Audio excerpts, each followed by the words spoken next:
Are we on? You're on. All right, we're here with Bill Gates. Welcome. Thanks for coming on Channel 9 again. It's an honor to have you here. So, what I want to ask you is, you run Microsoft. You're a chief software architect. You understand everything that's going on. Not really. Okay. You're married, father. You know, philanthropic activities. How do you stay sane? How are you able to manage all of this, all the things you have to do? Well, I spend a lot of time making sure I'm spending my time on the right things. Technology helps a lot. You know, when my kids go to bed, I write long emails, and on weekends I can go from playing Zoom on Xbox Live to going up and writing some paper about software strategy to go down and playing in the trampoline room all within the course of an hour. There's a lot of things I don't do. I get to watch TV, basically. A little bit of DVDs on the treadmill, where I got addicted to the 24 TV series. That was good. But I do some things that are intense, like Think Week, where I'm just off for a whole week, reading things, thinking through what's going to happen in the next 5 or 10 years. When I travel, I do a lot of email the whole time. So it all works out, but I'm careful about my time commitments. I even have Steve Ballmer come in and critique if he sees anything on my calendar next year he thinks I shouldn't do, that he gives me that input, and I do the same for him, because it's really easy to commit to things, particularly out in the future, that aren't the most important things. Interesting. So I hear you're going to be in Vegas in March. That's right. We're getting web developers together. It's called Mix 06. And we're going to have a lot of new things there in terms of runtimes and tools, and just looking at the whole level of expectation about how the web should work, both in terms of the much better interface, much better services, the degree of improvement across the board, whether it's just the presentation piece, data management, integration. Users are expecting a lot, and we're trying to give people tools and runtimes to make that easy. Outstanding. You're going to give a keynote down there. Right, I get to kick the thing off Monday morning, and I'll have people there for a few days. I'll just, sit on a stool. I'm not going to use PowerPoint, just talk about some of these changes that are taking place. Excellent. So, what would you say to people who may question Microsoft's commitment to the browser after multiple years between releases? Well, we're certainly doing a mea culpa there, that we feel bad that we weren't more aggressive doing releases. Now, part of that was the incredible focus we've had on security, really getting that architecture right, even coming up with this concept of what we call low rights IE, so that when you have a control come in, it's running in a different context than general code would in terms of what it can access on your machine. That's a pretty big change, a very important change. So I'd say people may underestimate how hard those changes are, how important those are.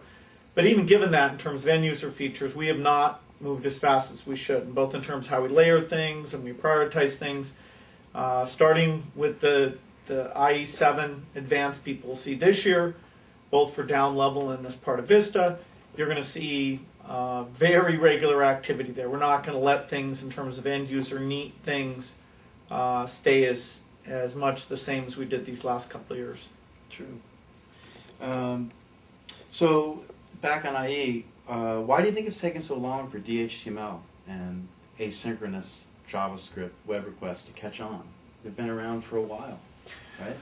Well, Now yeah, it was a great thing when it got put in, the DHTML model that let you do the things, the fact that JavaScript ran pretty reliably on the client platform.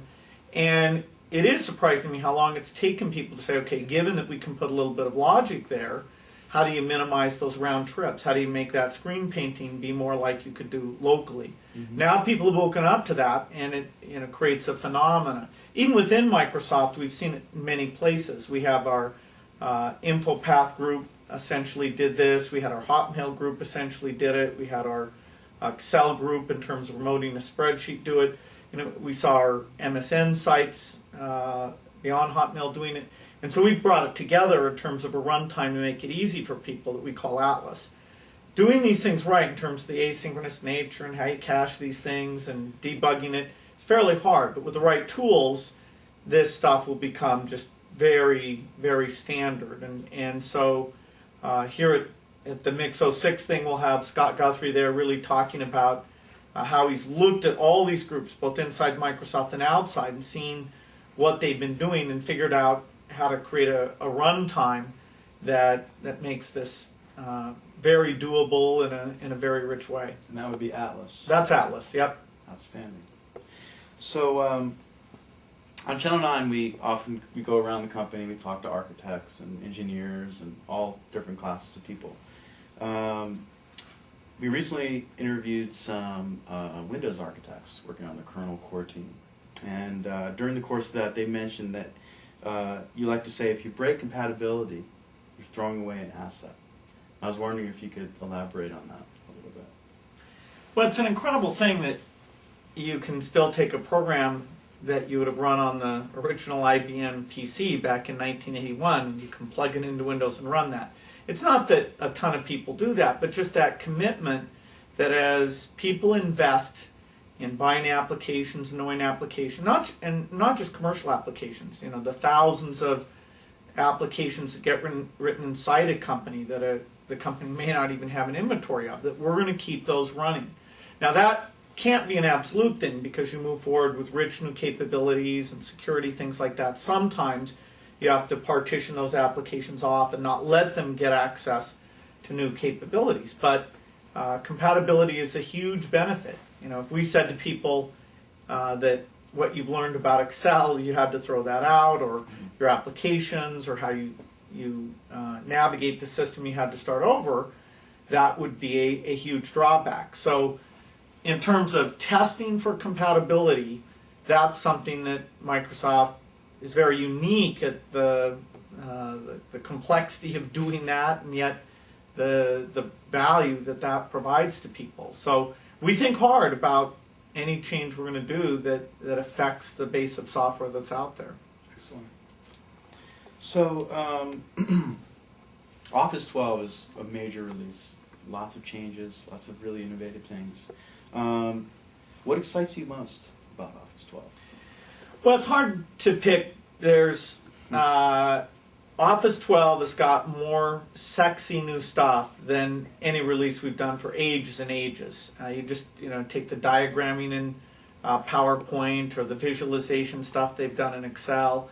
It's across the board a pretty amazing release. The thing people notice first is the new user interface, that it really lets you get at features in a way that the menu structure was holding people back. You will find features in there that, because you don't use them very often, you just weren't seeing those. And so that, I think that will be the first thing people go, wow, what a risk they took, but what a great improvement that is. I'd say the second thing they'll notice is the role of sharing, that documents on SharePoint, where you can really have collaboration and workflow. That SharePoint will become, on the server, what Office is on the client. That you can kind of assume people know the templates. If you're organizing a new project, it's kind of common sense. You just pick one of those templates, get people working together using that. We've never had that in collaboration. We've had email with attachments, but never a place where you could have rich behavior and sharing, where new people could come in and see the history, and people could come and look at it as often as they wanted, but not get their inbox flooded. So that's very big. I think the final thing, and in the long run maybe the biggest thing, is what we've done with extensibility. Office extensibility used to mean that you would kind of program against the user interface of the application. So take Excel, you'd kind of think, okay, how do I move the cursor around and do selection? How do I use these commands? And as we change that command structure, that could affect your application. Now, because of the XML revolution, the Office is, every release, and we've seen this in all our products, we sort of go through three things. We put XML sort of at the outside with converters, we put it kind of in the middle of the product, and then we put it at the core of the product. SQL went through that in 3 releases. Now Office is in that third release, where literally the format of the documents is XML. And what that means in terms of getting data in and out of these documents or spreadsheets is that you don't think about the application, you just think about the named range and the schema, and so it's just like a data artifact. It just makes it so much simpler, and so we finally have gotten to the point where people doing solutions in just a few lines of code, they're moving very complex data in and out of Office applications. So that may be the biggest thing, although it's hundreds and thousands of customization applications, not one single one where that'll show its value. Outstanding. So since we're in the web age, what's on your IE favorites? Like, where do you go? What does Bill Gates do on the internet? Inquiring Well, I love the privacy of the internet, so I won't tell you everything. I use, I've got a personal email account up on Hotmail. I'm out, Engadget's a place where I learn a lot of stuff, news.com. I have a lot of people who send me links, throughout the company where somebody's finding something new and hot. I did a review recently of all the video sites out there, and it really blew my mind. I knew about a few of them, but there's dozens and dozens. The whole idea of video on the internet, which we started betting on with our Microsoft TV thing way too early, over 12 years ago. But now it's becoming real, whether it's delivering to the PC or through the IPTV stuff we're doing with people like AT&T and Bell South, actually to the TV set very directly. And so this idea that it's not just telephony, but it's also TV, and not TV as we used to know it. TV with interaction, personalization, without this channel concept, with a total choice of what you want, including, the physics lecture that you're the only one who cares about, or the local high school team that, very few people would want to watch. It's a revolution. And so I try and go to a lot of those websites and get a sense of, how that's changing. When will video be a very big part of the experience? There's so many dreams we've had about the web that still aren't there. When you want to shop for books on the web, I love Amazon, I buy a lot there, but it's still kind of this textual thing. It's not like walking down the aisle in a bookstore. Well, there's no reason that we have the richness to do that kind of visualization. It's a small software problem there. So finding those avant-garde websites that are starting to play with that, even though a lot of them won't be there forever, is something I try to get in my experience. A lot of it's mundane, Wall Street Journal, New York Times. I'm tracking the stuff that's there as well. You mean you don't have time to watch all the Channel 9 videos? No, I'd probably learn a lot, but I wouldn't want to intimidate anybody. But no, I get links from Channel 9, and it's great to see the traffic is phenomenal. It's a phenomenon. Yeah, thank you. So, what would you change in the world if you could, and how would software play a part with it? Well, software is so core to things we really care about. When we say, kids start out being curious and having all this potential, and why does the education system, whether it's in the U.S. or the world at large, do such a poor job of tapping into that and challenging them and keeping them interested? Why is math so boring? Well, if a kid cares about construction or even mountaineering or art, there should be some way of taking those things they care about and saying, okay, well, that means you need some numerical concepts and measurement and things, so it makes it interesting to go and learn all that stuff. It's really kind of taking the word software in a broad sense, that kind of interactivity of, okay, what do they already know? Let's not repeat that. What don't they know? Let's make that clear. Education is awaiting to be revolutionized by a combination of redefining people's roles and using software. Healthcare, there's all this data out there about outcomes, of what works, what doesn't, genetic data. It's a software problem to take that and use that to create these inventions, new drugs and appropriate ways of treating various people based on their profile. And we need that not just for the rich world, we need that for all the diseases that are being ignored, that are the big disease burden as well. So when I get to see things like blind people sitting there in Internet Explorer, the way we've done the accessibility, accessing all that text out on the internet where they used to get just a few Braille books, just super expensive, super late. You can start to see a glimpse that software's just at the beginning.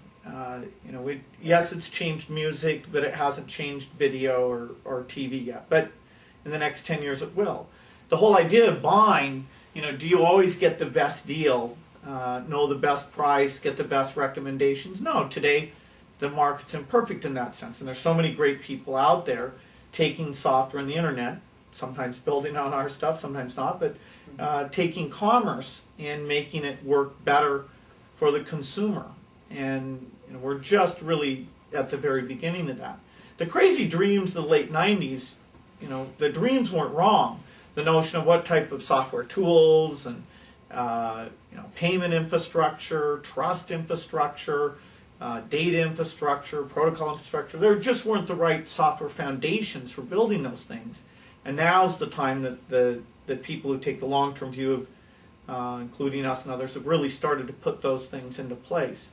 In a more mundane thing, you can say, what about all the IT work that people do, setting up systems, monitoring systems? Why can't software change that? Take the applications for two different banks. How many lines of code does it take to describe why this bank is different than this one? Well, today it might be millions of lines of code that's incredibly expensive, bug-ridden, and flexible. Why shouldn't it be more like just thousands of pages of model description that really is more semantic about, our credit approval has more steps in it. Very easy to modify, very easy for people to understand. Well, that's a software problem that in the next decade will solve that problem. Reading off the screen so that you can annotate and share it with people. We need a little bit of help from our hardware friends to get the perfect tablet device, but beyond that, it's a software experience that it's easy to find anything that you care about. So we have all these dreams about software, and it's very exciting to think how far we're going to get towards achieving those, even in 10 years. Outstanding. Well, thank you for your time. And it's been an honor, pleasure to have you on Channel 9 again. I hope to see you again soon. You bet. Thank you so much.